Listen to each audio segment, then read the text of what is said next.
ونصلي على رسوله الكريم أما بعد فأعوذ بالله من الشيطان الرجيم بسم الله الرحمن الرحيم قال الله تعالى في القرآن المجيد والفرقان الحميد قل هل يستوي الذين يعلمون والذين لا يعلمون وقال النبي صلى الله عليه وسلم من يرد الله به خيرا يفقهه في الدين صدق اللہ العظیم. اگر یہ مساجد مدارس نہ ہوتے، اگر یہ مساجد مدارس نہ ہوتے، کہیں بھی جہاں میں مسلمان نہ ہوتے، بصورت بشر سب درندے ہی ہوتے، بصورت بشر سب درندے ہی ہوتے، کسی بھی جگہ اچھے انسان نہ ہوتے. اگر راہ دکھاتے نہ اہل مدارس، اگر راہ دکھاتے نہ اہل مدارس، جبینوں میں سجدے تڑپتے ہی رہتے.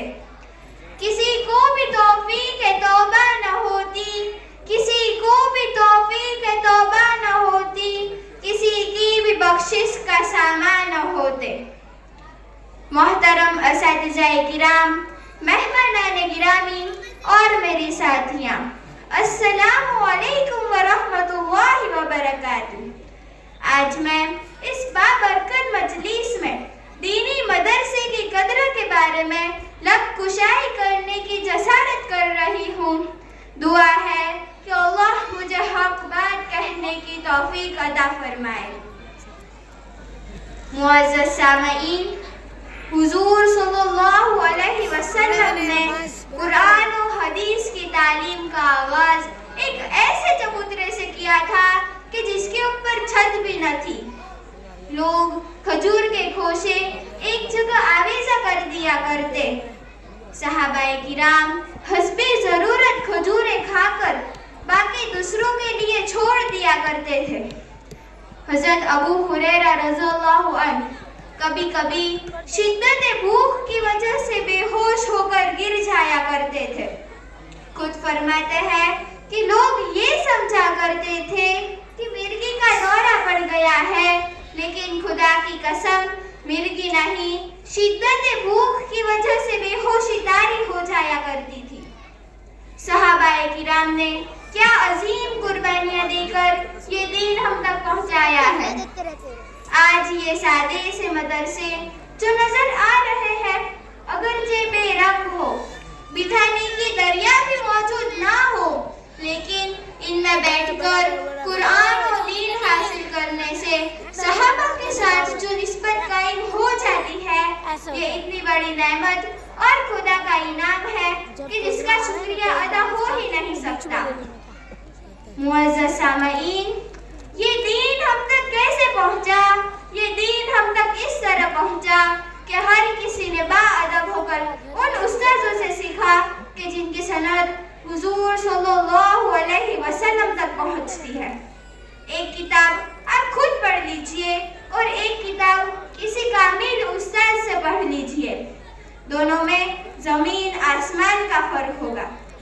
یاد رکھیے، اگر علم صرف کتابیں پڑھنے سے بغیر کسی استاذ کے حاصل ہو جاتا تو آسمانی کتابوں کے ساتھ رسولوں کو بھیجنے کی ضرورت ہی نہ ہوتی، اور اللہ سبحانہ و تعالیٰ کے لیے تو کچھ مشکل نہ تھا کہ کسی رات ہر مسلمان کے سرحانے قرآن کا ایک ایک نسخہ خوبصورت جلد میں سجا کر رکھ دیا جاتا اور غیب سے آواز لگا دی جاتی کہ اسے پڑھو اور اس پر عمل کرو. لیکن ایسا نہیں ہوا، بلکہ اللہ سبحانہ و تعالیٰ نے قرآن کے ساتھ سہارائے قرآن حضرت محمد صلی اللہ علیہ وسلم کو بھیجا. چنانچہ قرآن میں اللہ تبارک و تعالیٰ فرماتے ہیں، هو الذی بعث فی الأمیین رسولا منہم یتلو علیہم آیاتہ ویزکیہم ویعلمہم الکتاب والحکمہ.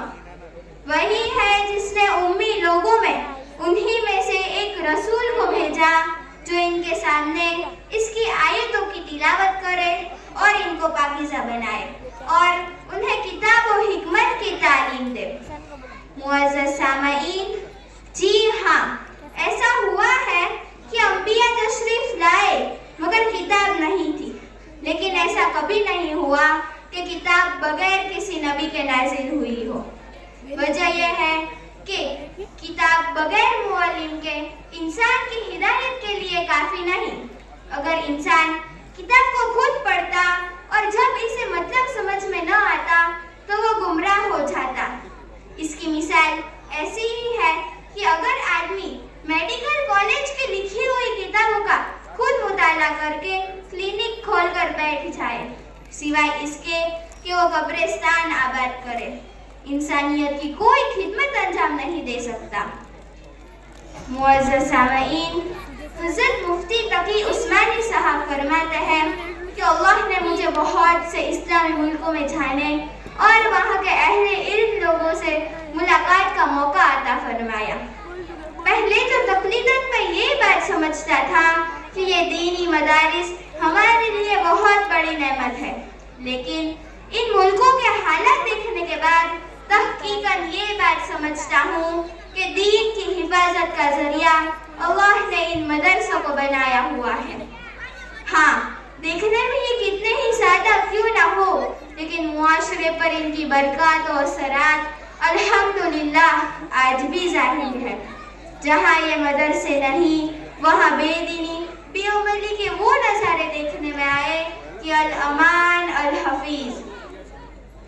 معزز سامعین، آج کل ہم جو یہ ماحول دیکھ رہے ہیں کہ وہ اسلام سے نکل گئی، اس نے نکاح کر لیا، اللہ ماشاء اللہ۔ عموماً یہی مسئلہ ہے کہ جنہوں نے مدرسوں میں قرآن کو، مسائل کو، شرائط کو نہیں پڑھا، وہی ایمان سے دور ہو کر چلی جاتی ہے۔ اگر مدرسے میں قرآن، حدیث، اللہ اور اس کے رسول کی محبت کے بارے میں پڑھا ہے تو ایسا ہو ہی نہیں سکتا کہ جس کے دل میں اللہ کی محبت کی چنگاری جل چکی ہو اور وہ ایمان چھوڑ کر چلی جائے۔ چاہے جس درجے میں بھی ہوگی، ایمان اسے روکے گا۔ اسی لیے علماء فرماتے ہیں کہ دارالعلوم کی تعلیم فرض کفایہ ہے اور مکتب کی تعلیم فرض عین ہے۔ دارالعلوم میں سب کو جانا ضروری نہیں، لیکن مکتب میں سب کو جانا ضروری ہے، اس لیے کہ بچیوں کی نماز، ان کا قرآن، ان کا روزہ اور ان کا پورا دین اسی مکتب کی تعلیم پر موقوف ہے۔ جی ہاں، یہاں جتنے بھی لوگ بیٹھے ہوئے ہیں، کتنے لوگ دارالعلوم گئے؟ آپ قرآن کیسے پڑھ رہے ہیں؟ آپ کو اسی مکتب نے قرآن دیا ہے، اسی مکتب نے مسائل دیے، تو آج یہ پورا مجمع روزے رکھ رہا ہے، نماز پڑھ رہا ہے، قرآن پڑھ رہا ہے۔ یہ سب آپ نے دارالعلوم میں تو پڑھا نہیں، یہ سب آپ نے اسی مکتب میں پڑھا ہوا ہے۔ تو مکتب میں بچپن کی تعلیم بچپن میں بھی یاد رہتی ہے، اس لیے ماں باپ کی بھی ذمہ داری ہے کہ وہ اپنی اولاد کی فکر کریں۔ معزز سامعین، اس لیے ہمیں چاہیے کہ اس سلسلے کی قدروں کو پہچانیں۔ پڑھنے پڑھانے والوں کے علاوہ دوسرے لوگ بھی اپنے آپ کو محروم نہ سمجھے اور ان پڑھنے پڑھانے والوں کے ساتھ محبت کریں۔ ایک جگہ آپ صلی اللہ علیہ وسلم کا ارشاد ہے، المرء مع من احب، آدمی اسی کے ساتھ ہوگا کہ جس کے ساتھ اس نے محبت کی۔ اگر کسی کی محبت ان سلسلے والوں کے ساتھ ہوگی تو انشاءاللہ ان کا حشر بھی انہی سلسلے والوں کے ساتھ ہوگا۔ ایک جگہ آپ صلی اللہ علیہ وسلم کا ارشاد ہے، کن عالما او متعلما او محبا او متبعا ولا تکون الخامس فتہلک۔ علم دین کو پڑھنے والا بن جا، یا پڑھانے والا بن جا، یا محبت کرنے والا بن جا، یا پھر اس کی مدد کرنے والا بن جا، اور پانچواں مت بننا ورنہ ہلاک ہو جائے گا۔ دعا ہے کہ اللہ ہم سب کو مسجدوں اور مدرسوں کی خدمت کرنے کی توفیق عطا فرمائے، آمین۔ جزاک اللہ۔ السلام علیکم ورحمۃ اللہ وبرکاتہ۔